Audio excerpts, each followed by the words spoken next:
A'udzubillahi minasyaitonirrajim. Bismillahirrahmanirrahim. Assalamualaikum warahmatullahi wabarakatuh. Kembali lagi bersama Mang Sukir, yang tentunya akan menemani teman-teman semua dengan sebuah kisah-kisah horor dan mistis. Dan untuk cerita kali ini masih melanjutkan cerita yang sebelumnya, yang berjudul Janinku Selalu Menghilang Ketika Memasuki Usia Kehamilan 20 Minggu. Cerita ini ditulis oleh Yusyusni. Dan tak usah berlama-lama, mari kita ke ceritanya. Selamat mendengarkan. Itu tak penting buatmu. Aku sudah tidak ada urusan lagi denganmu, saut Bude yang akhirnya angkat suara. Tidak ada urusan, kata Bude. Seenteng itu setelah mengambil janinku. Aku tersulut emosi dibuatnya. Aku selalu mengawasimu, Far. Hingga suatu hari kepergok Bude. Aku benci melihatmu dirangkul Rizwan. Aku marah ketika melihatmu selalu mencium tangan Rizwan. Aku cemburu saat kamu tertawa sambil memandang wajah pria itu. Aku sakit.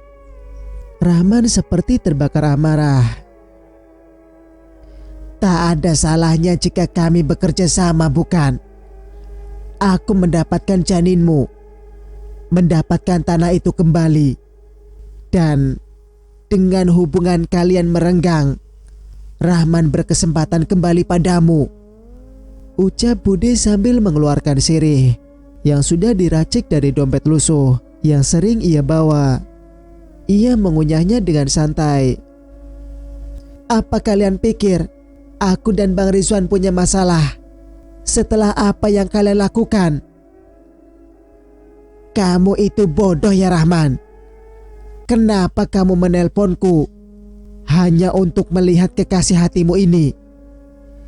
Dia sudah di depanmu. Itu sudah jadi urusanmu. Jadi kerjasama kita berakhir.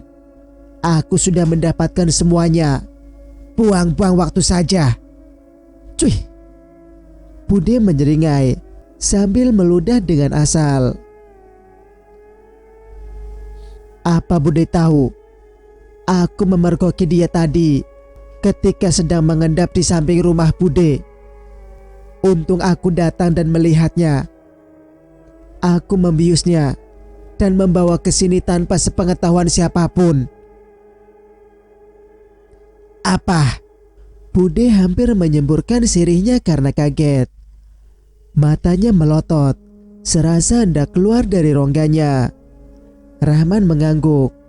Bude terdiam. Ia menghela napas panjang, lalu mulutnya melengkung, membentuk senyuman. Entah apa yang dipikirkannya. Memangnya apa informasi yang sudah kamu dapat setelah mengupingku dari luar, Farah? Bude mengalihkan pandangannya padaku.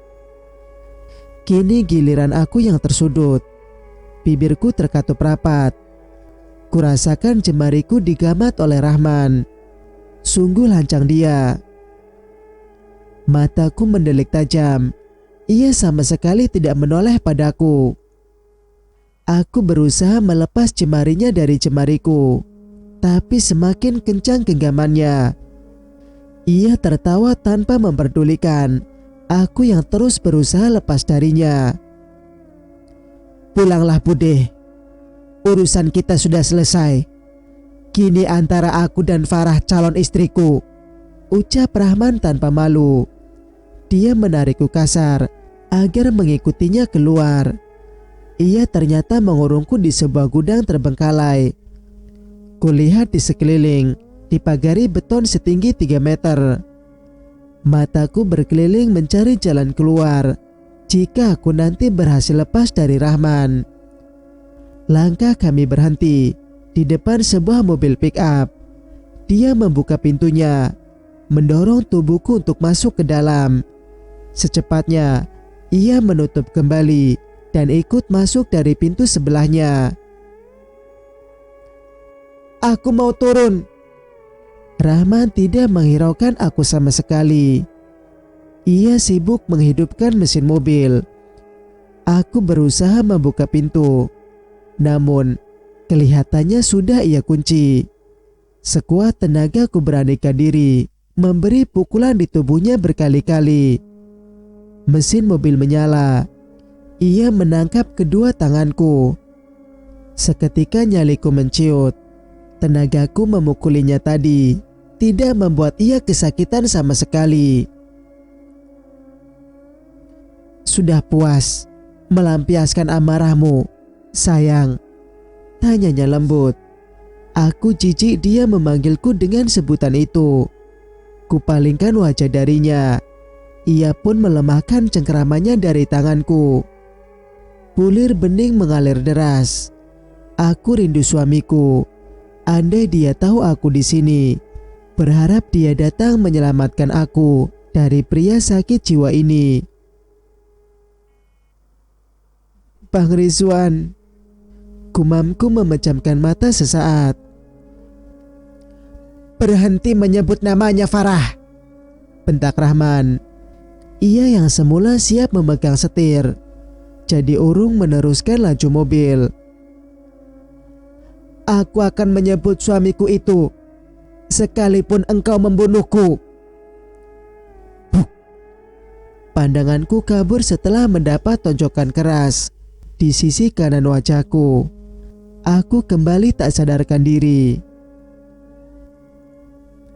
Sudut pandang Rizwan. Sedari tadi pikiranku tidak bisa fokus ke pekerjaan. Jantungku terus berdebar tak menentu. Ada perasaan cemas yang aku sendiri tak mengerti. Kaki dan tangan juga gemetar. Entah pertanda apa ini. Aku merogoh kocek, mengambil ponsel. Kutatap benda pipih itu. Tak ada panggilan dari Farah. Itu artinya dia baik-baik saja.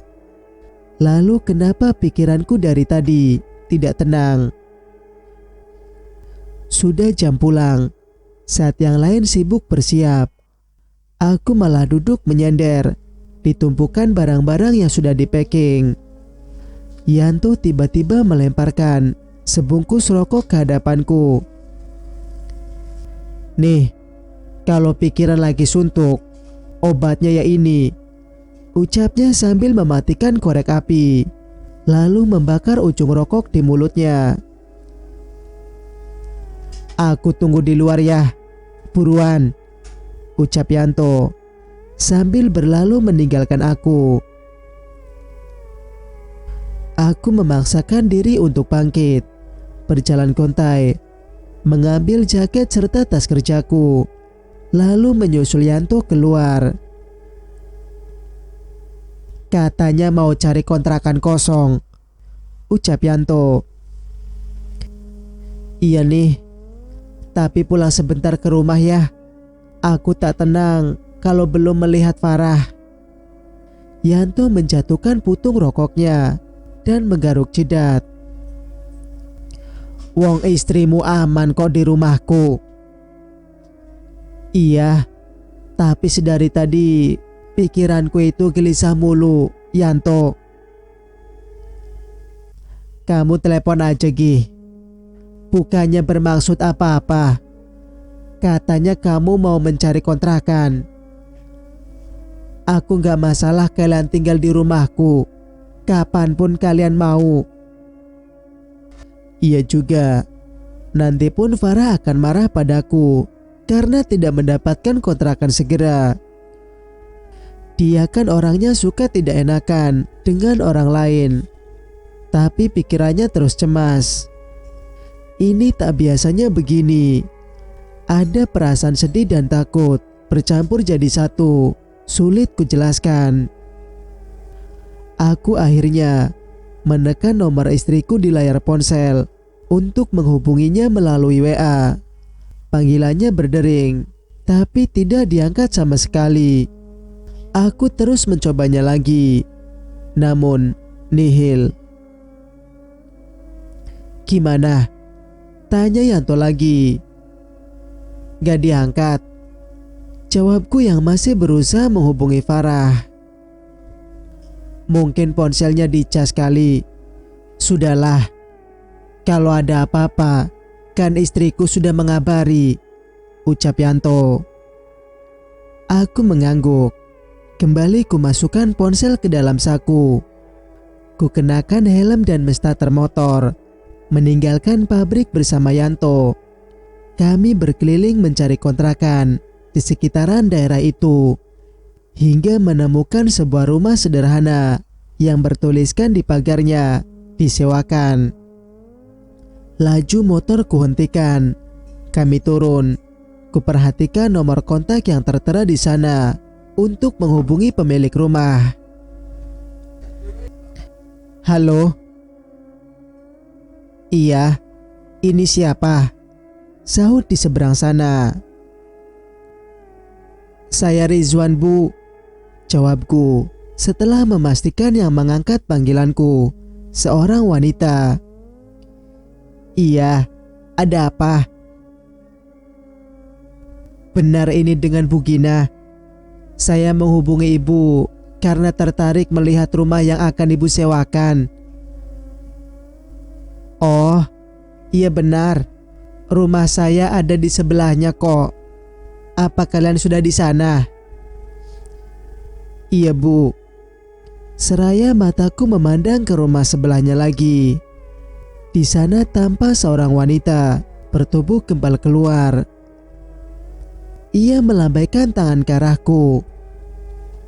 Aku langsung mengakhiri panggilan kami dan mendatangi orang tersebut.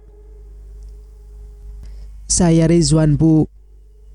Saya ingin melihat rumah yang Ibu sewakan ini. Yang Ibu sewakan ini, ucapku seraya mengulurkan tangan. Saya Gina. Mari saya antar untuk melihat-lihat terlebih dahulu, jawab wanita itu menyambut tanganku dan mempersilahkan untuk masuk ke rumahnya yang akan disewa. Rumah bertipe 36 itu telah berisi dengan beberapa perabotan. Di dalamnya terdapat 2 kamar. Untuk ukuran kami berdua sudah cukup. Aku langsung tertarik. Kuharap Farah juga nanti. Pastikan yang tinggal di sini sudah menikah ya. Saya nggak mau sembarangan menyewakan rumah, ucap wanita itu. Teman saya ini sudah menikah, Bu, ucap Yanto. Baguslah. Jadi gimana? Tertarik? Terserah mau menyewa bulanan atau tahunan. Saya sih tertarik. Apalagi di depan rumah banyak pohon-pohon rindang. Tapi saya ingin menanyakan istri terlebih dahulu. Kalau ia setuju, kami akan segera menyewa hari ini juga. Istri terlebih dahulu. Kalau ia setuju, kami akan segera menyewa hari ini juga, ucapku setelah melirik ke kiri kanan yang disuguhkan tanaman yang tertata rapi di pekarangan rumah. Baiklah, saya tunggu kabar baik. Nanti saya kabari ya, ucapku. Baiklah. Aku dan Yanto berpamitan. Kami segera pulang ke rumah. Di depan terlihat Liza, istri Yanto, celingukan ke jalan. Raut wajahnya khawatir. Kami tiba pun di rumah. Ia tetap gelisah. Aku malah tidak melihat Farah sama sekali. Bang, Kak Farah sudah mengabari abang, tanya Liza. Mengabari? Dahiku mengernyit. Kenapa yang? Tanya Yanto penasaran. Farah kemana? Tanyaku cemas. Kak Farah izin pamit untuk menemui budenya. Ia sangat marah setelah aku membawa dia bertemu Kak Wina, jawab Lisa gugup. Wina siapa? Yanto meninggikan suaranya. Itu Kak Wina yang tinggal di gang sebelah. Aku membawa Kak Farah ke sana karena ia cerita kalau janinnya pernah hilang. Terus aku membawa menemui Kak Wina. Dia akan bisa menerawang kenapa hal itu sampai terjadi. Ternyata janin Kak Farah hilang memang sudah diincar untuk dijadikan tumbal oleh seseorang. Karena orang itu ingin memiliki ilmu apa gitu. Tapi ada seseorang lagi yang menginginkan Kak Farah tidak memiliki anak. Kak Wina tidak bisa melihat dengan jelas siapa orang itu dan apa motifnya. Kak Wina juga bilang kalau kecelakaan mobil yang menimpa kedua orang tua abang memang murni disabotase. Ada yang sengaja memutus tali rem. Dan itu orang yang sama dengan yang mengambil janin Kak Farah. Terang Liza panjang lebar. Ya Allah, Farah, kenapa tidak menelponku terlebih dahulu? Gumamku lemas. Kenapa kamu tidak melarangnya? Atau kamu ikut dengan dia ke sana? Tanya Yanto yang ikut panik. Dia melarangku, Bang. Aku juga khawatir memikirkannya. Terlebih saat pergi, dia kelihatan sangat marah, tutur Liza. Aku berbalik badan, naik ke atas motor, dan segera meninggalkan rumah Yanto tanpa pamit terlebih dahulu.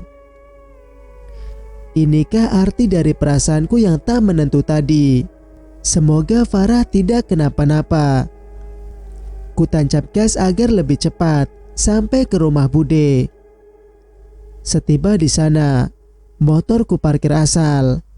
Aku mengetuk daun pintu rumah Bude. Aku berteriak memanggilnya. Namun tampaknya tak ada siapapun di dalam. Terdengar suara becak motor berhenti di depan rumah Bitati. Di sebelahnya, dia turun dari becak bersama Silvi yang menggendong bayi. Mereka tampak heran melihatku. Wan, Bude mana Bi? Tanyaku menghampirinya. Bibi gak tahu, ucapnya mengerutkan kening. Apa Bibi melihat Farah kesini? Sejak Bibi pergi menjemput Silvi tadi pagi dan baru pulang sekarang, Bibi tidak melihat Farah. Memangnya kenapa? Bitati tampak bingung menatapku. Coba hubungi Farah, Bang, saut Silvi. Aku kembali mencoba menghubungi istriku. Ponselnya berdering, teriring suara nada dering yang ku dengar sayup-sayup. Aku kembali mematikan panggilan. Suara itu mati. Perasaanku semakin risau. Ku coba melangkah mencari suara ponsel itu sambil kembali menghubungi Farah. Suara itu semakin jelas saat aku berputar ke arah samping rumah Bude. Mataku terbelalak melihat ponsel serta dompet Farah tergeletak di sana. Aku berjongkok mengambilnya. Farah tidak mungkin meninggalkannya begitu saja di sini. Kemana dia? Farah tidak mungkin meninggalkannya begitu saja di sini. Kemana dia? Kemana Farah, Wan? Bitati menyusulku. Tidak ada, Bi. Aku yakin dia kenapa-napa, ucapku dengan tatapan nanar. Hatiku lemah begitu tahu dia tidak ada. Bibi tahu kemana Bude? Tanyaku penuh curiga. Tidak. Aku menarik rambut karena kesal. Kemana harus ku cari mereka? Bi, coba telepon Bude. Bitati manut. Ia mengeluarkan ponselnya dan menghubungi adiknya itu. Halo. Panggilannya tersambung. Pitati melirikku. Aku memberi kode agar dia bisa menanyakan keberadaan Bude sekarang. Kamu di mana? Oh, tidak ada. Soalnya tadi ada yang mencarimu. Katanya perlu bantuanmu. Oh, jadi kamu tengah membantu persalinan. Ya sudah, cepatlah pulang. Ini orangnya sudah menunggu. Pitati mengakhiri panggilannya. Apa yang dia bilang, Bi? Dia sedang di rumah pasiennya, tengah membantu persalinan. Sebentar lagi dia juga akan pulang. Tunggu saja dulu di rumah Bibi. Bagaimana aku bisa menunggu dengan tenang? Aku masih kepikiran dengan Farah. Kuraup wajahku berkali-kali. Terpikir olehku untuk pulang ke rumah depan. Barangkali Farah di sana. Kutinggalkan motorku di depan rumah Bude dan berlari ke depan. Tungkai kakiku lemas melihat motor metik hitam yang kucurigai dulu terparkir di halaman rumahku. Pintu pagar memang tidak kukunci saat kami memutuskan untuk pergi semalam. Aku bergerak cepat masuk ke dalam. Rumah itu sepi. Tidak ada seorang pun di sana. Bahkan aku menelusuri ke dalam, tetap tidak menemukan siapapun. Aku kembali keluar sambil menghembuskan napas berkali-kali. Aku curiga kalau Farah diculik oleh pemilik motor yang terparkir di depanku. Sialan, siapa orang itu sebenarnya? Bang Rizwan, sapa seseorang di depan pagar. Iya Pak. Nyari istrinya ya? Aku langsung berlari mendekat. Iya Pak. Apa Bapak melihatnya? Tanyaku penuh harap. Iya. Tadi aku melihat seorang laki-laki membopong tubuh Bu Farah dan membawanya masuk ke dalam mobil pick-up. Saat kutanya, katanya dia saudaranya Bu Farah dari kampung. Dia datang ke rumah dan malah menemukan Bu Farah pingsan. Lalu kemana Farah di bawah? Aku mengguncang bahu bapak itu dengan mata membulat sempurna. Katanya ke rumah sakit. Tidak mungkin. Orang itu sudah sejak lama memata-matai kami. Jadi dia sudah merencanakan semuanya. Tapi siapa dia? Mataku jadi teralihkan melihat Bude dibonceng oleh seseorang dengan motor. Aku langsung menghadang motor yang hendak masuk ke gang. Takut dia menghindar dariku. Kutarik tangan Bude agar dia segera turun dari atas motor. Di mana Farah? Cecarku. Mana ku tahu. Dia mengernyit. Cepat katakan di mana dia sekarang. Hardiku. Bude tersentak kaget mengusap dadanya. Aku sudah tahu semuanya Bude. Aku akan mengusut lagi kasus kecelakaan yang terjadi pada kedua orang tuaku dulu. Ancamku mengacungkan jari telunjuk tepat di wajahnya. Ancamanku berhasil membuatnya gemetar. Bibirnya terkatup rapat. Bude seorang wanita bukan? Tapi tidak punya nurani. Sanggup menghilangkan janin wanita lain demi obsesinya menjadi dukun beranak yang tidak biasa. Semoga Allah memperpanjang umur Bude dan bisa bertaubat. Sekarang, beritahu aku di mana Farah. Tanyaku penuh penekanan. Dia mematung, tak mengeluarkan suara sedikit pun. Aku sangat geram. Tanganku mengepal. Anda yang di hadapanku adalah seorang pria. Aku sudah melayangkan pukulan ke wajahnya. Jawab aku. Dia dibawa oleh Rahman, ucapnya terbata-bata. Rahman siapa? Rahman mantan pacarnya Farah dulu, jawabnya singkat. Oh, jadi kalian berdua bekerja sama selama ini? Aku maju beberapa langkah. Aku gak sengaja bertemu dengannya. Dia selalu mengawasi Farah selama ini karena dia masih sangat mencintai istrimu. Di mana dia membawa Farah? Hardiku lagi. Aku gak tahu. Bude benar-benar ketakutan. Ini kali pertamanya aku membentak seorang wanita. Selama ini aku berusaha tenang, walau sekesal apapun. Sekarang tidak. Kesabaranku telah habis. Cerita pun bersambung. Bagaimana menurut pendapat kalian? Jika kalian suka dengan ceritanya, jangan lupa untuk like, komen, dan subscribe channel ini agar bisa mendengarkan cerita-cerita berikutnya. Wassalamualaikum warahmatullahi wabarakatuh.